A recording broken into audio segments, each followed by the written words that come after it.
মানিকগঞ্জে বাউল ও তৌহিদি জনতার পাল্টাপাল্টি কর্মসূচি ঘিরে উত্তেজনা, দুপক্ষের মারামারিতে আহত বেশ কজন, এলাকায় পুলিশ মোতায়েন। 2008 সালে কৃষি জমির তথ্য গোপন করেছিলেন শেখ হাসিনা। সিলেটে দুদক চেয়ারম্যান বললেন, এবার হলফনামায় দিতে হবে বিদেশে থাকা সম্পদের হিসেবও। আপনার সম্পদ বাংলাদেশে থাকুক, ইংল্যান্ডে থাকুক, আমেরিকাতে থাকুক, আপনার সম্পদ, আমরা তো সম্পদ বিবরণী চাচ্ছি। আমরা তো বাংলাদেশি সম্পদ কতটুকু সে কথা বলা হচ্ছে না।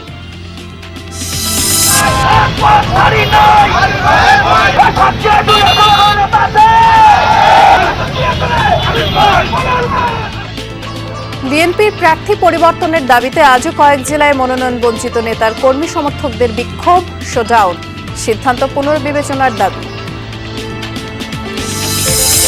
সিরাজগঞ্জের উল্লাপাড়ায় একটি স্কুলের 2 প্রধান শিক্ষকের বিরুদ্ধে 13 বছরে 23 কোটি টাকা লুটের অভিযোগ। একজন আছেন কারাগারে, অন্যরা এখনো ধরা ছোঁয়ার বাইরে।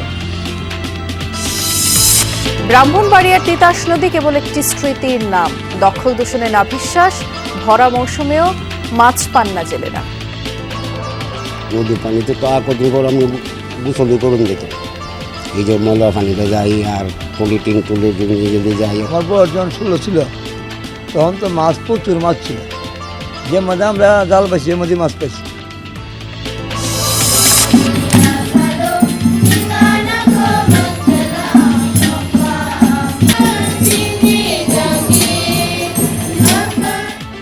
কয়েক জেলায় ক্ষুদ্র নৃগোষ্ঠী সম্প্রদায়ের ধর্মীয় ওয়ানগালা উৎসব, শস্য দেবতাকে ফসলের অংশ তুলে দিতে নানা আয়োজন।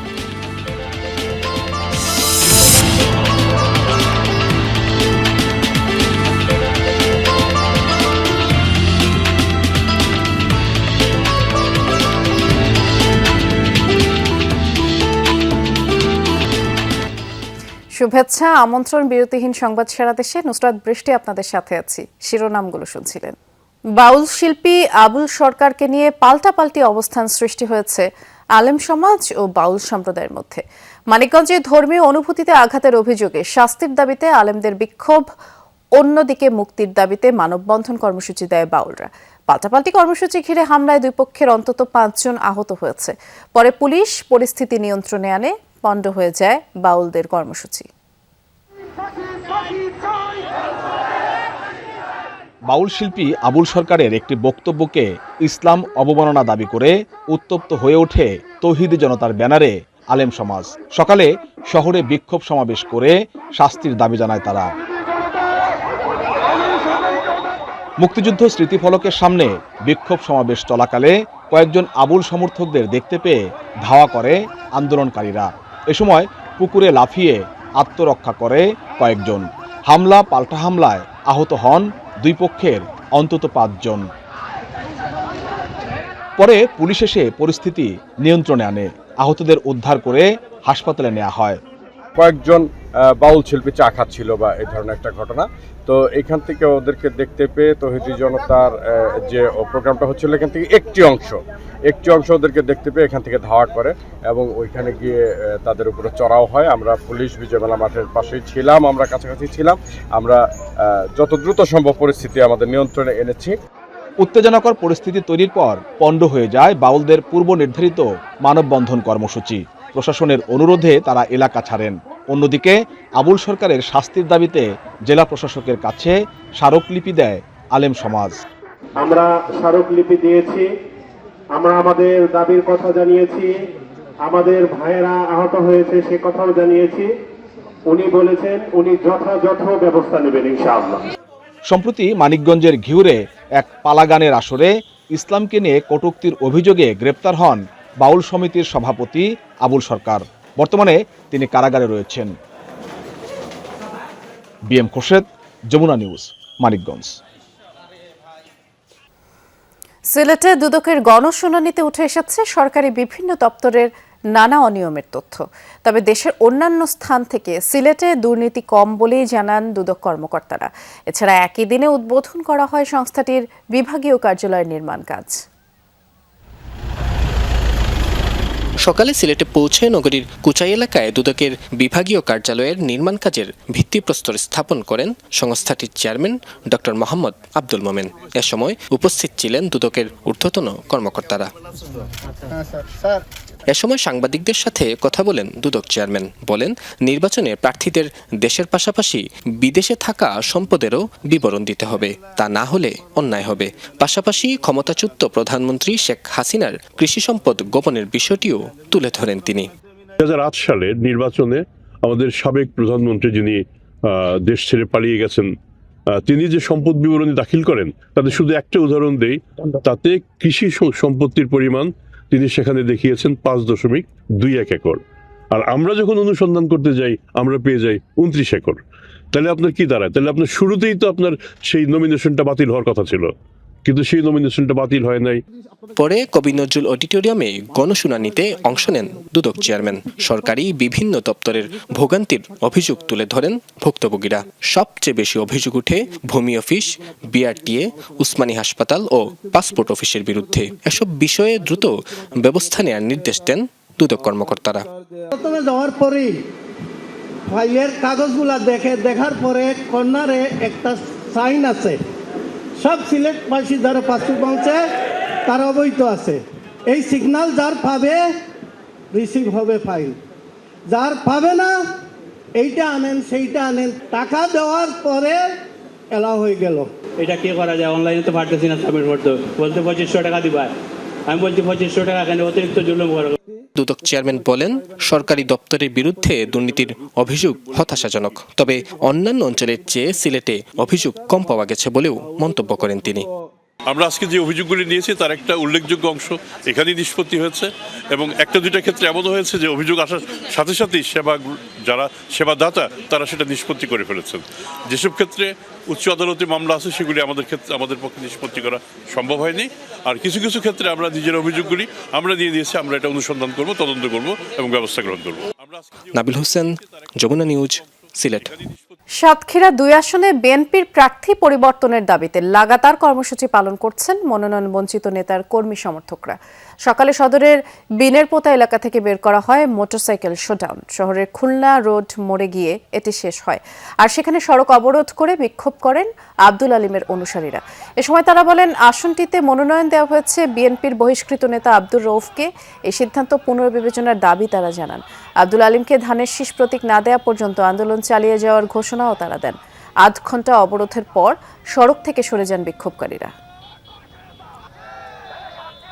সাতক্ষীরা সদর 2 আসনে আপনার জননেতা আব্দুল আলিম চেয়ারম্যানের উপরে যোগ্য ব্যক্তি আছে বলে আমার মনে হয় না। এই 2 আসনে মনোনয়ন প্রত্যাহার করে চেয়ারম্যান আব্দুল আলিমকে যদি মনোনয়ন না দেওয়া হয়, তাহলে আগামীতে কঠোর থেকে কঠোর কর্মসূচি দিয়ে আন্দোলন করা হবে। জামালপুর 2 আসনে বিএনপির মনোনয়ন পুনর্বিবেচনার দাবিতে ইসলামপুরে মানববন্ধন, বিক্ষোভ ও অবস্থান কর্মসূচি পালন করেছেন মনোনয়ন বঞ্চিত ASM আব্দুল হালিমের সমর্থকরা। সকালে তারা মানববন্ধন করেন, পরে বের করা হয় বিক্ষোভ মিছিল। আমতলী বাজার এলাকায় ইসলামপুর উলিয়া সড়কে অবস্থান নেন বিক্ষোভকারীরা। এতে ঘণ্টাখানেক যানবাহন চলাচল বন্ধ থাকে। বিক্ষোভকারীদের অভিযোগ, বিএনপি মনোনীত প্রার্থী সুলতান মাহমুদ বাবু তত্ত্বাবধায়ক সরকারের সময় সংস্কারপন্থী নেতা হিসেবে পরিচিত ছিলেন। আসনটিতে বিএনপি চেয়ারপারসনের উপদেষ্টা ASM আব্দুল হালিমকে মনোনয়ন দেওয়ার দাবি জানান তারা। হালিম ভাইয়ের নমিনেশন দিতে হবে। বাবু ভাইকে যে মনোনয়ন দিয়েছে, মনোনয়ন আমরা মানি না। আমাদের ভালো একটা সৎ, উপযুক্ত, সৎ, যোগ্য ব্যক্তির প্রয়োজন, তাই আমরা এই মানববন্ধনে অংশগ্রহণ করেছি। সাতক্ষীরা 3 আসনে বিএনপির মনোনয়ন বঞ্চিত নেতার কর্মী সমর্থকদের বিক্ষোভ সমাবেশ চলছে, আর সেখানে আমাদের সহকর্মী আকরামুল ইসলামও আছেন। তিনি অপেক্ষা করছেন আমাদের জন্য। আকরাম, টানা আন্দোলন করছেন নেতাকর্মীরা, কি বলছেন তারা জানাবেন। আজকের উপস্থিতি আপনি কেমন দেখছেন? বিএনপির থেকে সাতক্ষীরা 3 আসনে মনোনয়ন ঘোষণার পর থেকেই আন্দোলন করে আসছে এই সাতক্ষীরা 3 আসনের যারা বিএনপি নেতাকর্মীরা রয়েছেন, বিভিন্ন পর্যায়ের সাধারণ মানুষ। এবং এই টানা আন্দোলনের প্রেক্ষিতে যেটি হয়েছে, দলের যিনি হাইকমান্ড এবং সর্বোচ্চ পর্যায়ের নেতা তারেক রহমান কিন্তু এই আসনের জনতা যার পক্ষে দাবি করেছিল ডাক্তার শহীদুল আলম, তাকে ডেকেছিলেন এবং তাকে আশ্বস্ত করেছেন, এবং যে এই আসনের যাকে মনোনয়ন দেওয়া আছে সেটি উইথড্র করে একটি পূর্ণ বিবেচনা করা হবে। তো সেই প্রেক্ষিতে আন্দোলন স্থগিত করছেন আজকের যিনি যার জন্য আন্দোলন চলছিল এতদিন ডাক্তার শহীদুল আলম, তিনি যে বুধহাটা বাজারে কিন্তু গণসংযোগ করছেন, 31 দফা লিফলেট বিতরণ করছেন। আপনার কাছ থেকে জানতে চাই, তারেক রহমান সাহেব আপনার কি ধরনের বার্তা দিলেন এবং জনগণকে আপনি কি ধরনের বার্তা দিচ্ছেন? বিসমিল্লাহির রহমানির রহিম। আমরা শহীদের আদর্শ বাস্তবায়নে এই জনপদে দেশনেত্রী এবং খালেদা জিয়ার স্বপ্নের বাংলাদেশ গড়ার জন্য সুখী সমৃদ্ধ বাংলাদেশ গড়ার লক্ষ্যে তারেক রহমান সাহেবের সালাম দিয়ে তার লিফলেট, যেটা আগামী দিনের রাষ্ট্র পরিচালিত হবে, সেই লিফলেট বিতরণের জন্য এখানে এসেছি। আমরা সাধারণ মানুষকে তারেক রহমান সাহেবের সালাম দিয়েছি এবং আগামী এই সন্ধিক্ষণে সবাই ধানের শীষে ভোট বিজয় নিশ্চিত করতে আমরা বদ্ধপরিকর। আর এই অঞ্চলের এই জনপদের মানুষ, সাধারণ মানুষ, নেতাকর্মী, হিন্দু মুসলমান সবাই আশা করেছে, এখনো আশা করে আছে, বুক বেঁধে আছে। তারা আকুতি জানিয়েছে আমাদের দেশমাতা বেগম খালেদা জিয়া এবং প্রিয় নেতা তারেক রহমান সাহেবের কাছে যে তাদের যে চাওয়া পাওয়া সেটা মূল্যায়ন হবে, তারা বিবেচনা করবেন, তারা সেই আশায় বুক বেঁধে আছে। বৃষ্টির তিনি যেটি বলছিলেন যে তারেক রহমানের যে এবং দলের যে সর্বোচ্চ পর্যায় থেকে যে এই আসনটি পূর্ণ বিবেচনার যে আশ্বাস সেটি তিনি পেয়েছেন এবং নেতা কর্মীরা এখন ধানের শীষের পক্ষে এবং 31 দফার যে লিফলেট বিতরণ অর্থাৎ প্রচারণার মতো করেই তারা চালাচ্ছেন। ধন্যবাদ বিস্তারিত জানানোর জন্য আপনাকে। নির্বাচন নিয়ে সংশয় নেই, তবে সুষ্ঠু নির্বাচন নিয়ে এখনো সন্দেহ রয়েছে বলে মন্তব্য করেছেন এবি পার্টির চেয়ারম্যান মুজিবুর রহমান মঞ্জু। ত্রয়োদশ সংসদ নির্বাচন উপলক্ষে সকালে ফেনী 2 সদর আসনে এমপি প্রার্থী হিসেবে আনুষ্ঠানিক প্রচারণা শুরু করেন তিনি বলেন, এখন যে কেউ সরকার প্রধানের কড়া সমালোচনা করতে পারছেন।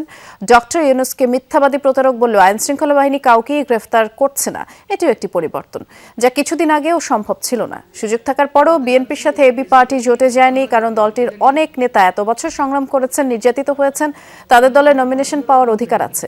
জুলাই অভ্যুত্থানে দল হিসেবে যারা সামনে থেকে ভূমিকা রেখেছে তাদের নিয়ে নতুন জোটের সিদ্ধান্ত হয়েছে বলেও জানান তিনি। 25 নভেম্বর নতুন জোটের ঘোষণা আসতে পারে। এছাড়া জাতীয় রাজনীতিতে গুণগত পরিবর্তন জরুরি বলে মন্তব্য করেন মুজিবুর রহমান মঞ্জু।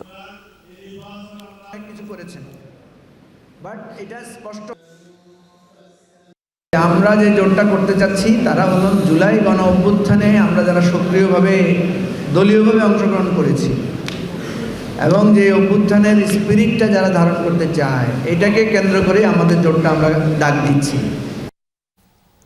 বর্তমান সরকার রাজনীতি ও সমাজ ব্যবস্থাপনায় ধর্মকে যুক্ত করতে চায় বলে জানিয়েছেন ধর্ম উপদেষ্টা ডক্টর আ.ফ.ম. খালিদ হোসেন। দুপুরে কুমিল্লা নগরীর টাউন হল মাঠে ইমাম খতিব সম্মেলনে যোগ দেন তিনি। বলেন, ধর্ম বাদ দিলে দেশ যে কোনো সময় বিপদে পড়তে পারে। সরকার সর্বত্র ধর্মীয় আবেগ জাগ্রত করতে চায়। ধর্ম থেকে রাজনীতি যদি আলাদা হয়, ধর্ম থেকে সমাজ ব্যবস্থা যদি আলাদা হয় এবং ধর্ম থেকে বিশ্লেষণ যদি আলাদা হয়, তাহলে বর্বরতা বিরাজ করবে। ইমাম, মুয়াজ্জিন, খতিব ও খাদেমদেরকে জাতীয় পে স্কেলের আওতায় সম্মানজনক বেতন ভাতা, উৎসব ভাতা প্রদান করতে দায়িত্বশীলদের প্রতিও আহ্বান জানান তিনি।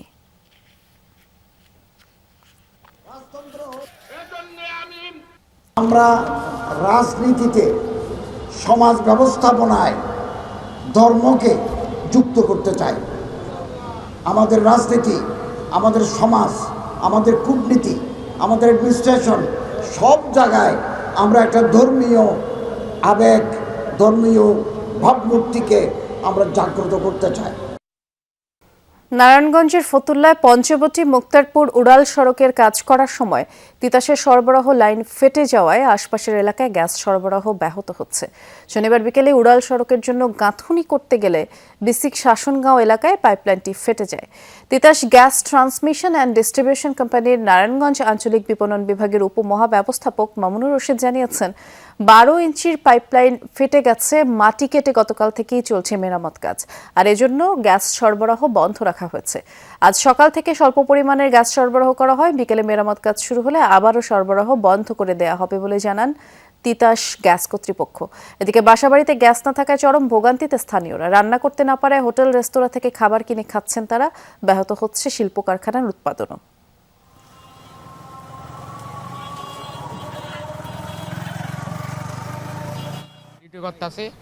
কালকে সন্ধ্যা 6টার সময় গ্যাস গেছে, এখনো আসে নাই। পিলার বসানোর কাজের মধ্যে নিচে গিয়া প্রায় 40-50 ফুট নিচে গিয়া একটা গ্যাস পাইপ পড়ছে। এটা কাজ করতে গিয়ে ওইটা লিক হয়ে গেছে। মুক্তাপুর থেকে পঞ্চবটি যে দ্বিতল সড়ক হচ্ছে, বিবিএ যে নিয়োজিত ঠিকাদার কর্তৃক গতকাল এটা ক্ষতিগ্রস্ত হয়েছে। তো আমাদের টিম গতকাল থেকেই সেই পাইপলাইন রিপেয়ারের জন্য কাজ করছে।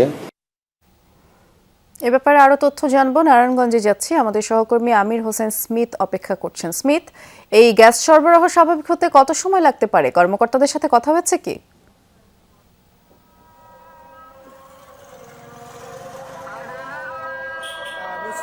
আসলে এই যে গ্যাসটি সমস্যা সৃষ্টি হয়েছে, এটি অসাবধানতাবশত কাজ করতে গিয়ে কিন্তু নির্মাণ করার সময় কিন্তু এখন পর্যন্ত 8 থেকে 10 বার এবং কিন্তু এই গ্যাসের লাইন তারা লিকেজ করেছেন, যে কারণে কিন্তু সাধারণ মানুষের ব্যাপক কষ্ট হচ্ছে। বিশেষ করে আপনি জানেন যে এলাকাটি এই উড়াল সেতুতে নির্মাণ করা হচ্ছে সেটি হচ্ছে ফতুল্লা শিল্পাঞ্চল। গ্যাস লাইন ফেটে যাওয়ার কারণে কিন্তু সরবরাহ বন্ধ থাকার কারণে কিন্তু শিল্পাঞ্চলে উৎপাদনও ব্যাপকভাবে ব্যাহত হচ্ছে এবং বাড়িঘরে বাসা বাড়িতেও কিন্তু গ্যাস পাচ্ছে না, যে কারণে গৃহিণীদের ব্যাপক কষ্ট হচ্ছে, দুর্ভোগ লাঘব হচ্ছে।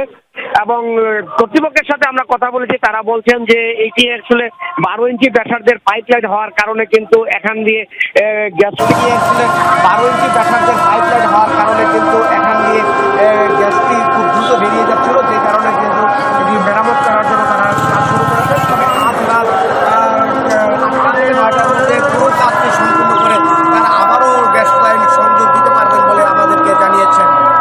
বৃষ্টি শুনছিলাম, বিস্তারিত জানানোর জন্য ধন্যবাদ জানাচ্ছি স্মিথ। সিরাজগঞ্জের উল্লাপাড়া মোমেনা আলী বিজ্ঞান স্কুল থেকে গত 13 বছরে 23 কোটি টাকা লুটের অভিযোগ উঠেছে সাবেক 2 প্রধান শিক্ষকের বিরুদ্ধে। স্কুলের হিসাব অনুযায়ী 2011 সাল থেকে 2024 জুন পর্যন্ত 22 কোটি 83 লাখ 45 হাজার টাকা স্কুল অ্যাকাউন্টে উদ্বৃত্ত থাকার কথা। তবে এখন স্কুলের সকল অ্যাকাউন্টই শূন্য। অভিযুক্তরা নানা অজুহাত দিয়েছেন, আর সব অভিযোগ খতিয়ে দেখে ব্যবস্থা নেওয়ার আশ্বাস প্রশাসনের। সিরাজগঞ্জের উল্লাপাড়া মোমেনা আলী বিজ্ঞান স্কুল 2002 সালে প্রতিষ্ঠিত বিদ্যালয়টির প্রথম 1 দশক নিয়মমাফিক চললেও এরপর থেকে মুদ্রার উল্টো পিঠে চলে হরির লুট। 2011 সালে প্রতিষ্ঠাকালীন প্রধান শিক্ষকের অবসরের পর নিয়মের বাইরে গিয়ে প্রধান শিক্ষক হন নন এমপিওভুক্ত সহকারী শিক্ষক আব্দুল মজিদ। বর্তমান শিক্ষকদের অভিযোগ, আওয়ামী লীগ সরকারের পৃষ্ঠপোষকতায় এই পদ পান তিনি। যোগ দেওয়ার পর স্কুলের নিয়মেও পরিবর্তন আনা হয়। ভর্তি ফি 400 থেকে 1000 টাকা নেয়ার কথা থাকলেও নেওয়া হয় 6 থেকে 10,000 টাকা। এছাড়া 75 থেকে 325 টাকা পর্যন্ত বেতন নেয়ার বিধান থাকলেও নেওয়া হয় 3 গুণ। 2016 সালে আব্দুল মজিদকে অব্যাহতি দেওয়ার পর রফিকুল ইসলামকে দায়িত্ব দেওয়া হলেও চলতে থাকে এই চক্র। দুজন হেডমাস্টারের কারণে, তাদের টানাটানির কারণে, তাদের দুর্নীতির কারণে এই প্রতিষ্ঠানটা পিছিয়ে গেছে। আব্দুল মজিদ যে হেডমাস্টার ছিলেন, উনি এককালীন এসে তিনি 73 লাখ টাকা তিনি 3 দফায় তিনি 73 লাখ টাকা উত্তোলন করেছেন। যে পরিমাণে এই প্রতিষ্ঠানটির আয় আমরা করে থাকি, তা দিয়ে এমন কয়েকটি প্রতিষ্ঠান করা সম্ভব। স্কুলের হিসাব শাখার হিসেব অনুযায়ী 2011 সাল থেকে 2024 জুন পর্যন্ত সকল খরচ বাদে 22 কোটি 83 লাখ 45 হাজার টাকা স্কুল অ্যাকাউন্টে উদ্বৃত্ত থাকার কথা। তবে এখন স্কুলের সকল অ্যাকাউন্টই শূন্য। এই টাকার হদিস জানেন না বর্তমানে কর্মরত কেউই। প্রতি মাসে প্রায় আমাদের 24 লাখ 25 লাখ টাকার মতো আয় হচ্ছে, প্রায় 10 লাখ টাকার মতো আমাদের উদ্বৃত্ত থাকতো। যারা ছিলেন পরিচালনা পর্ষদে সাবেক প্রধান শিক্ষক সহ, ওটা ব্যাংকের মাধ্যমে তারা কিভাবে লুটপাট করে নিয়ে গেছে সেটা আমাদের অফিসে কোনো ডকুমেন্টস নাই। এ বিষয়ে প্রশ্ন করা হলে অভিযুক্ত 2 শিক্ষকই দেন নানান অজুহাত। বলেন এর সাথে জড়িত ছিলেন আরো অনেকে। 11 কোটি টাকা জেলে আছে রকিব সাহেব। এই টিচারদের মধ্যে 2 জন জড়িত, যার জন্য এটা তদন্ত করতে গিয়েই তো তাদের মধ্যে অস্থিরতা বিরাজ করছে। তার টাকাটা নিয়ে আর উজ্জ্বল নিয়ে গেছে, মিঠুর হাতে উজ্জ্বল নিছে, উজ্জ্বল 2.5 লাখ করে। হ্যাঁ, 50,000 উজ্জ্বল নিছে আর এরাও তাই নিছে। সন্টু, খালি এদের কথা বলেন কেন? 2 লাখ করে না, সন্টুর সময় 1 লাখ করে নিছে, আর 50,000 সন্টু নিছে, 1 লাখ নিছে এরা এমপি নিছে। অভিযোগ পেয়ে রফিকুলের বিরুদ্ধে মামলা করা হয়েছে বলে জানান স্কুলের বর্তমান সভাপতি। তাকে গ্রেফতারও করা হয়েছে, তবে বাকিরা এখনও ধরাছোঁয়ার বাইরে। টাকার অঙ্কের বিষয়টি খতিয়ে দেখে ব্যবস্থা নেওয়া হবে বলে জানান সংশ্লিষ্টরা। যে বিষয়গুলো হয়েছে আপনি যদি বলেন, সেখানে নিশ্চয়ই কর্তৃপক্ষ রয়েছে, যেমন দুদক রয়েছে, বন অধিদপ্তর রয়েছে, তারা যদি ব্যবস্থা গ্রহণ করতে বলে আমি আমার পক্ষ থেকে, আমার প্রতিষ্ঠানের পক্ষ থেকে আমি সার্বিক সহযোগিতা করব। আসলে উল্লাপাড়াতে বিজ্ঞান স্কুলটা অনেক সুনামধন্য একটা প্রতিষ্ঠান, এটা সকলেই জানে।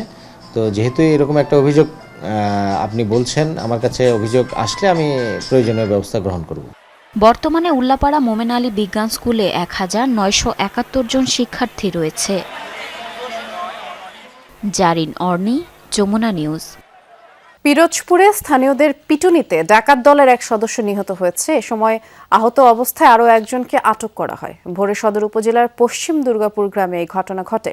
পুলিশ জানায়, রাতে একটি সংঘবদ্ধ দল সাবেক ইউপি সদস্য অনুকূল চন্দ্র রায় ওরফে দুলালের বাড়িতে ডাকাতের উদ্দেশ্যে ঢুকে পরে স্বর্ণালঙ্কার সহ বিভিন্ন জিনিসপত্র নিয়ে যাওয়ার সময় দুজনকে আটক করে পিটুনি দেয় স্থানীয়রা।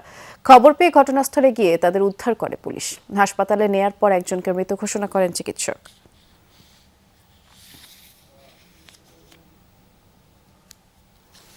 বাংলাদেশের ভূখণ্ড ব্যবহার করে ভুটানের পণ্য পরিবহনের প্রথম পরীক্ষামূলক কার্যক্রম বা ট্রায়াল রান বাস্তবায়নের অপেক্ষায় রয়েছে লালমনিরহাটের বুড়িমারি স্থলবন্দর। ভুটানের প্রধানমন্ত্রী শেরিং তোবগে বাংলাদেশ সফরের মধ্যেই চট্টগ্রাম বন্দর থেকে 15 টনের একটি চালান বুড়িমারি স্থলবন্দর হয়ে ভারতের ভূখণ্ড ব্যবহার করে ভুটানে যাওয়ার কথা রয়েছে।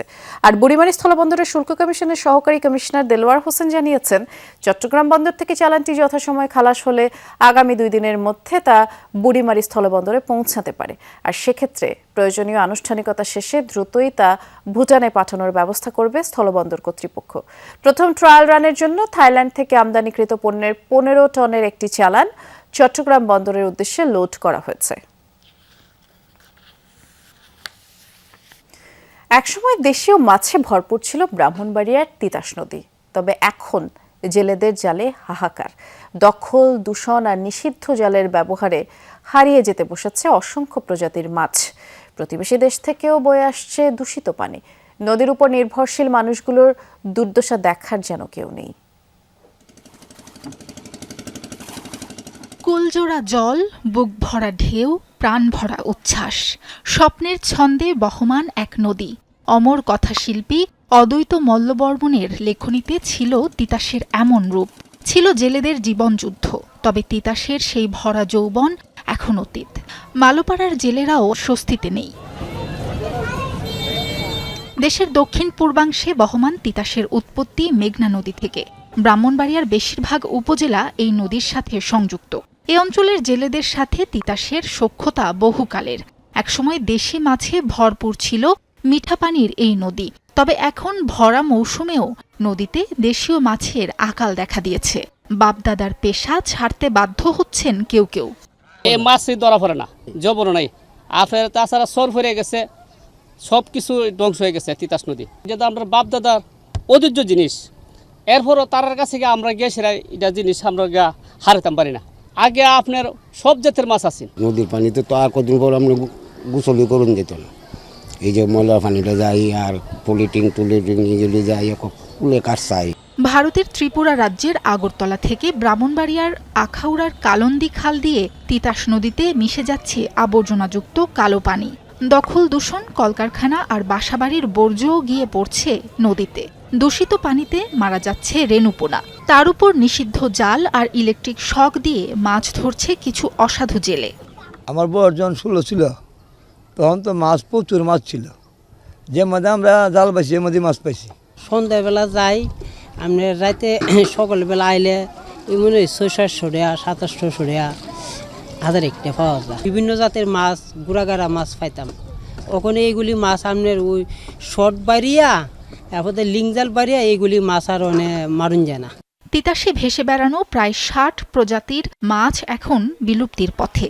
জেলা মৎস্য কর্মকর্তা জানান, অবৈধ জাল ব্যবহার বন্ধে প্রশাসনের অভিযান অব্যাহত। প্রজননের যদি বাধা সৃষ্টি হয়, তখন সেই ছোট ছোট যে রেণু বা ডিমগুলো এগুলো নষ্ট হয়ে যাচ্ছে। তো এগুলো না টিকলে তো মাছ বড় হওয়ার সুযোগ নেই। রিং জাল এটা ক্ষতিকর জাল, মৎস্যায়নে এটা নিষিদ্ধ। এই জাল দিয়ে মাছ ধরার কোনো সুযোগ নেই। পাশাপাশি ইলেকট্রিক শক দিয়ে মৎস্য সংরক্ষণ আইন 1950-এর 3 ধারায় কোনোভাবেই ইলেকট্রিক শক দিয়ে মাছ ধরার কোনো সুযোগ নেই। যারা করবে তাদের বিরুদ্ধে আমরা আইনগত ব্যবস্থা নেব। সাবরিনা লিজা, যমুনা নিউজ। কয়েক জেলায় ক্ষুদ্র নৃগোষ্ঠীদের ধর্মীয় উৎসব ওয়ানগালা অনুষ্ঠিত হচ্ছে। শস্য দেবতাকে ফসলের কিছু অংশ তুলে দিতে নানা আয়োজন করেছে গারো, খাসিয়া সহ বিভিন্ন সম্প্রদায়ের মানুষ। নাচ গান খেলাধুলার মধ্যে মেতেছেন সম্প্রদায়ের মানুষ। আনন্দের মেলায় পরিণত হয় পুরো ধর্মপল্লী। চলুন এবার এই উৎসবের কিছু অংশ দেখে আসি।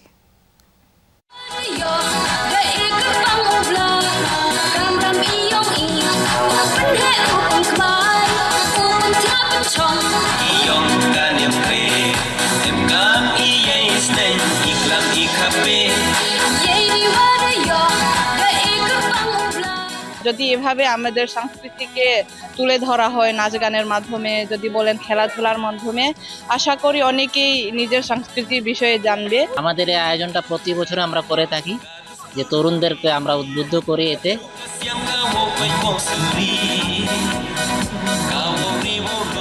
ওদের খাবার দাবার প্লাস হচ্ছে ওদের সবকিছু কালচারটা এখানে ফুটে উঠেছে। নতুন নতুন মানুষের সাথেও দেখা হচ্ছে, মানে যাকে আমি চিনি না।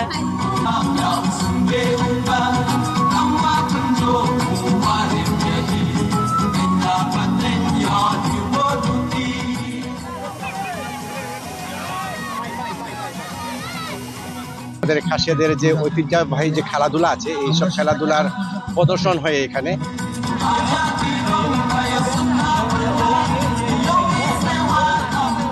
কালচারকে আবার নতুন করে আমরা দেখতেছি, এটা অনেকটা ভালো লাগা কাজ করে।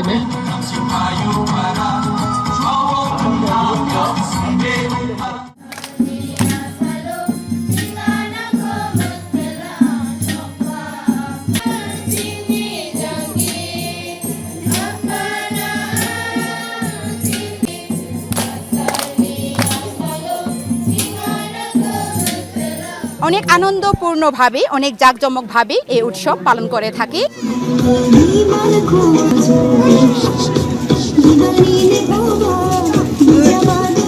সব গ্রামের মিলে এসে সবাই সৃষ্টিকর্তাকে বা ঈশ্বরকে ধন্যবাদ এবং কৃতজ্ঞতার একটা অনুষ্ঠান।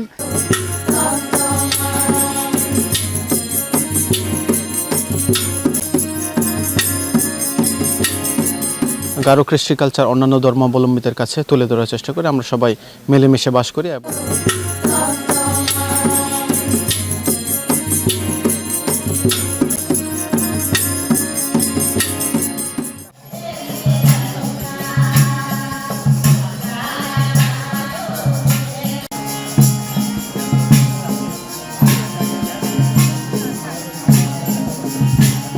এই গারো যে ঐতিহ্যবাহী উৎসব আমরা প্রতি বছর এখানে দেখতে আসি।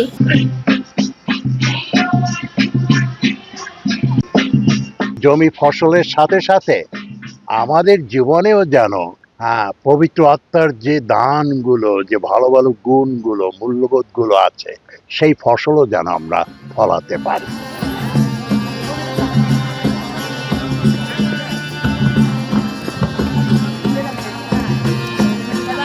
আমাদের যে পোশাক পরিচ্ছদ, ভাষা, আমাদের যে ধর্ম, কৃষ্টি কালচার, এটা নিয়ে হচ্ছে আমরা ওয়ানগালা উৎসব পালন করি।